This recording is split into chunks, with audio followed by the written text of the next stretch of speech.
या जुले आप सबको पता है कि पिछले 2-3 सालों से ख़ासकर और उससे पहले भी लद्दाख के जो अ, पर्यावरण का और ज़मीन का यहाँ के कल्चर का संरक्षण की बात बहुत चलती रही है। ख़ासकर यूटी बनने के बाद लोगों की बहुत बड़ी उम्मीद थी कि वो संरक्षण अब 6 शेड्यूल में मिलेगा, जो कि हमारे संविधान की ही एक प्रावधान है।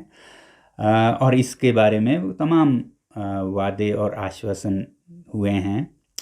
तो उसी हिसाब से हम उम्मीद कर रहे थे। ख़ासकर मेरा इससे कैसे संबंध है बोले तो अम, मेरा लद्दाख के पर्यावरण से ख़ासकर और यहाँ की संस्कृति से, कल्चर और एनवायरनमेंट से 3 दशकों से संबंध है। इसी पे ही मेरा ज़िंदगी गुज़रा है, चाहे वो फिर लद्दाख के एजुकेशन के फील्ड में हो, लैंग्वेज लिटरेचर का हो, या फिर एनवायरनमेंट में कहें तो क्लाइमेट चेंज मिटिगेशन, हम लद्दाखी खुद कैसे इसमें और ऐड ना करें एमिशन और पोल्यूशन में, तो उसमें कैसे हम सोलर एनर्जी यूज़ करें ना कि फॉसिल फ्यूल्स, केरोसिन, डीज़ल, कोयला, उस पे काम करते रहें। फिर अब जब हमारे ग्लेशियर्स पिघल के जा रहे हैं, हमारे वादियाँ आबाद से बर्बाद हो रहे हैं, क्योंकि जब ये फ्लैश फ्लड्स होते हैं तो तमाम हरियाली उसके साथ चली जाती है, तो उनको रीवेजिटेट करने में या आर्टिफिशियल ग्लेशियर्स बनाने में,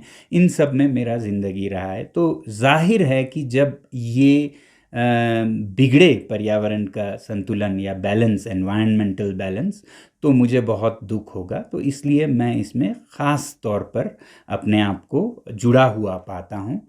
तो जब लद्दाख के यूटी बनने के बाद आश्वासन दिया गया कि लद्दाख को अब 6 शेड्यूल में वो सारे प्रोटेक्शंस दिए जाएंगे, जिससे ख़ासकर मेरे हिसाब से देखें तो लद्दाख के एनवायरनमेंट को प्रोटेक्ट किया जाएगा। बाकी ज़मीन, कल्चर तो होगा ही, मगर यहाँ पर बेहुदा और बेलगाम इंडस्ट्रीज़, माइनिंग, ये सब रोका जाएगा।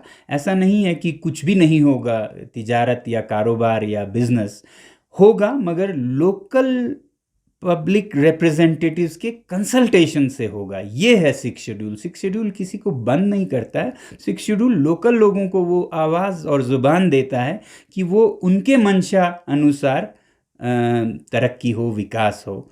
तो ये मुझे बहुत एक वो सा लगा, एक उम्मीद सा लगा कि लद्दाख को इस संरक्षण से बचाए रखा जा सकता है, जो कि लद्दाख के लोगों के लिए ही नहीं बल्कि लद्दाख और हिमालय के ग्लेशियर्स पर निर्भर करने वाले करोड़ों लोगों के ज़िंदगी पर, जो कि प्लेन्स ऑफ इंडिया जैसे यूपी, बिहार, उन सब में हिमालयस का पानी जाता है। तो इसलिए मेरा इससे लगाव रहा।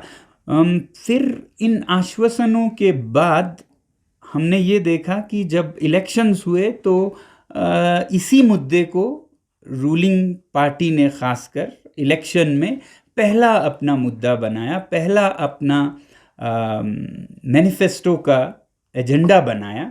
तो और भी हमें खुशी हुई, और इसी बात के वजह से मेरे ख्याल से, मैं तो अपना बोल सकता हूँ, हम सब ने वोट दिया इस पार्टी को कि वो 6 शेड्यूल लाने वाले हैं और लद्दाख को संरक्षित करने वाले हैं। तो एक तरह से मैनिफेस्टो में नंबर 1 पॉइंट होना ये एक वादा था लोगों से कि हम आपको संरक्षित करेंगे 6 शेड्यूल में, आप हमें सरकार बनाने का मौका दीजिए। तो लोगों ने अपना वादा पूरा किया। अब सरकार की बारी है कि वो अपना वादा पूरा करें।